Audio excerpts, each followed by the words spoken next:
فكرة حلوة جدا من علب البيتزا او اي علب شبيهة كده لعلب البيتزا، مدورة مستطيلة مربعة براحتكم جدا. اول حاجة هنعملها في العلبة معانا ان احنا هندعمها من جوه. طبعا هي ضعيفة، هنعمل في موضوع التدعيم ده كذا كده مرحلة حلوة. اول مرحلة زي ما انتم شايفين بشرايط داخلية من الكرتون. اللايك مهم جدا لفكرة النهاردة عشان عارفة انها تنول وتحصل على اعجابكم. زي ما انتوا شايفين كده انا بقفل بالشكل ده من الجوانب، بعد كمان ما لزقت من القاعدة من الجنب ده ومن الجنب برضو الناحية التانية. اشتركوا عشان بجد قناتنا هتعجبكم جدا ومفيدة لكل بيت وبتعمل حاجات جديدة وحصرية زي فكرة النهاردة. بشيل الزوايد كده، انا عايزة المربع نضيف الفينش بتاعه داير ما يدور. وكمان هلزق واطبق بقى الغطا ده بالشكل ده. نتأكد ان المسدس الشمع بتاعنا سخن كويس عشان يلزق معانا كويس، وكمان من الاطراف. نعمل سلسلة حلوة جدا من البراويز ده كده، ابتديناها باول برواز نيو كلاسيك مع بعض، من الحاجات اللي هي الذهب الحلوة اللي تريندي دلوقتي. زي ما انتوا شايفين انا بحضر هنا، بجيب غيرة، ده غيرة اوكي بتاع اخشاب، مش عارفة ليه هو غليظ كده يا جماعة، يعني اللي واجه المشكلة دي يقولي. بيتفك كده بسهولة، بصعوبة سوري، ومش يعني بيقطع كده معايا، يعني خد وقت عقبال ما اخفيته بالمية وبقى بالشكل ده عشان نبتدي نلزق عليه الورق. خدوا بالكم ما تبلوهوش قوي بالمية عشان الكرتون ما يتبلش قوي معاكم، يعني يبقى وسطي كده، ولا خفيف قوي ولا تقيل قوي. وابتدي الزق عليه ورق كرافت بالشكل ده من على الجوانب عشان الجوانب بس تنشف معايا وتبقى قوية، وزي ما قلنا تستحمل الصدمات. داير ما يدور وسبناها تنشف، وجبت الورق ده ورق كانسون كان عندي، هو ورق ماسك نفسه كده. ممكن تجيبوا الورق اللوح العادي، مش شرط كانسون، ورق اللوح العادي اللي هو اللي بتعملوه بتاع اللوح بتاعة المدارس دي لو تفتكروا. طبعا قطعت منه شرايط، وبرضو هعمل داير ما يدور البوكس. انا كل ده بعمل، عارفين اللوح الكنفاس اللي هي اللي بيتعمل عليها اللوحات والرسومات؟ انا بعمل حاجة كده باعادة تدوير عشان اللي مش متوفر عنده او يقدر يجيب، اللي يقدر يجيب ممكن يشتغل الشكل اللي احنا هنعمله النهاردة ده عليها بكل سهولة واريحية. تمام. طبعا احنا تخصصنا اعادة تدوير، فبحب اعمل لكم كل حاجة من اولها خالص، الف ب كده من الاول. اهي زي ما انتوا شايفين نشفت السطح وخليته قوي واملس كمان، وكمان بمساعدة قماشة بتشدك معايا كده الورق على السطح، وبتشيل اي فارغ هوا من تحت. الداير ما يدور، الفينش رائع، قوية وتمام. يلا بقى دي نانا نانا النهاردة ساعدتني وكانت عسولة وأمورة خالص، وهي شاطرة وبتقول لكم باي باي وبتسلم عليكم، وبجد ابهرتني، عملت كذا تكنيك معايا وكانت ممتازة، وهي فنان على فكرة وبتعمل رسومات حلوة قوي، هبقى اوريها لكم ان شاء الله. هنا انا بساعدها كده بتوزيع الغرة، فرشناها. طبعا كنا عايزين، مش هتنفع الفرشة الرفيعة، ففرشت كده بحتة كرتونة وكده تمام. انا كنت قصة طبعا مربع من الامام ومن الخلف. هنسيبها تنشف، وده عندي بقى خيط سوري مش خيط، هي احبال قطن انا مفككاها من بعضها فمديه التعريجه دي. تمام. بصوا بقى انا ابتديت امسك القلم الخشب بتاعي وابتديت ارسم شجره سهله جدا، الجذع من تحت والجذور مفرقه شويه من تحت، والجذع سوري من الوسط، ومن فوق التشعيبه بتاعه الشجره بتاعتنا اهو بالشكل ده. بص غلطنا عادي نمسح بالاستيكه ونعيد تاني لغايه ما الدنيا تظبط معانا. بصوا ايدينا داير ما يدور كده، ايدي انا عاملاها زي البرجل اهو عشان بتعمل زي قوس كده كبير. سهله جدا برضو لو ركزتوا معايا ومحدش بيعرف يرسم هيعملها بسهوله، مجرد ان تمشوا معايا بالخطوات.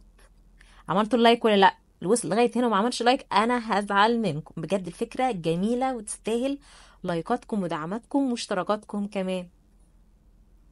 ابتديت بقى اجيب غيره، بس ده تقلته يعني ما يبقاش خفيف قوي، يبقى تقيل. على قد ما تقدروا، على اساس بس يمسك معانا الخيوط، ونبتدي بقى نعمل مجسم حلو للشجرة بتاعتنا.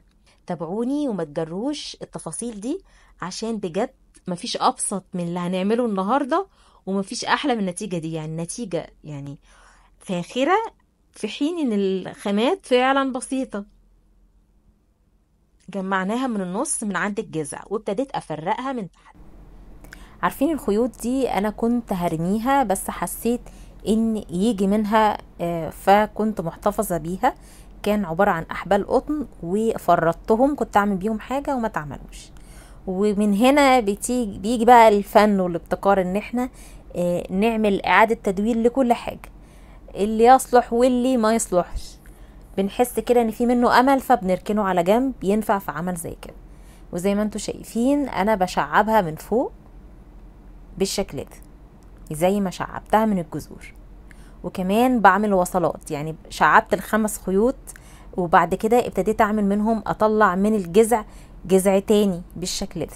بس نسيب تفرقة، يعني انا عايزة مساحة ما بين كل جذع والتاني، عشان هنشوف دلوقتي ليه. كده خلاص ابتديت بقى احشي بقى غيرة من جوه ما بينهم كده ومن على السطح. وجبت الخيوط اللي هي الخفيفة، القطن. كل ده قطن، ولازم يبقى قطن عشان القطن بيشرب الغيرة، وبعد كده هيبقى معانا صلب، يعني هيبقى ناشف.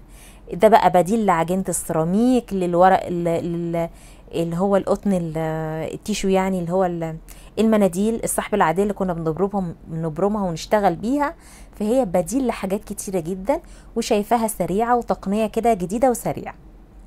وزي ما انتوا شايفين انا بعمل تعاريك، بعمل جذوع صغيرة من الجذوع الكبيرة، متشعبة بالشكل ده اهو.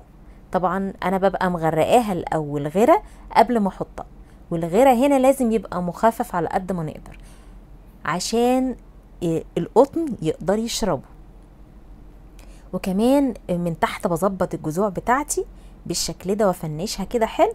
وبالفرشة بتاعتي لازم اشبعها حلو، بس في الاخر خالص مش مشكلة الخطوة دي. وتعالوا بقى شوفوا معايا اهو هنا، بصوا ناشفة، بصوا بتعمل صوت قوي ازاي. بعد ما خلصتها خالص عدت عليها تاني بالغيرة، شربتها كده وسبتها تنشف. وتعالوا معانا بقى لخطوة الدهان. هتنشف براحتها جدا للصبح النهارده، يعني اليومين دول الجو حر تحت مروحه. وجبت الجي ال سي 2000 بتاعي، دهان الحوائط البلاستيك، بديل الوان الاكريليك اللي هو الصغنونه الغاليه دي. وبخففها بالميه، ما تبقاش تقيله قوي او خفيفه قوي. وهبتدي ادمجها بالشكل ده. بصوا انا بدق كده بيها، بدق الفرشه بتاعتي، عشان ادخل في كل حته الدهان بتاعي بالشكل ده. جميله قوي. شايفين الشكل؟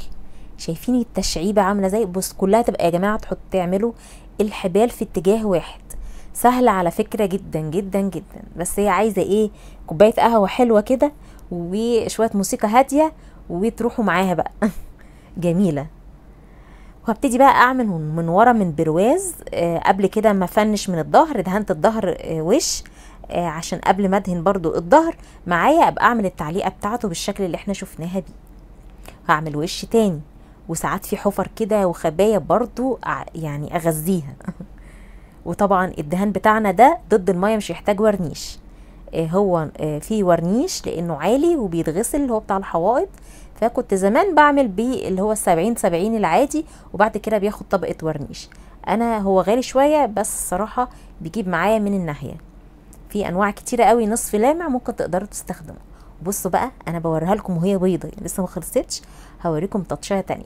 بصوا برضو جمالها وهي بيضه، حلوه قوي، حلوه باذن الله تعجبكم. ونحسب بقى على لايكات حلوه كتير منكم ومشاهده كامله. تمام، هي كده الظهر بوريكم خلصت خلاص ونشفت. جبت بقى الذهبي الستارت، ده نوع حلو قوي يا جماعه على فكره، ده اكريليك برضو ماء.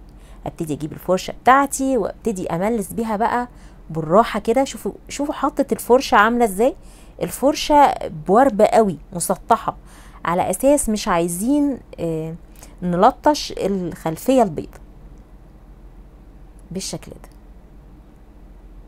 يعني ولا الفرشه تبقى مليانه قوي ولا ما فيهاش دهان قوي.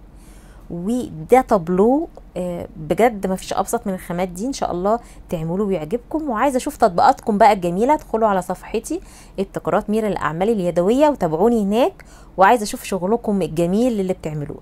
طلبتوا مني بورتريهات كتيره وطلبتوا مني لوح، عايزين بقى نعمل كذا لوحه كده ورا بعض ان شاء الله. وكمان هنكمل توضيب المطبخ، بس هو بياخد وقت شويه. ان شاء الله الاجزاء جايه بتاعتها، انا بعمل حاجات حلوه فيه وهنشاركها مع بعض فيه باذن الله.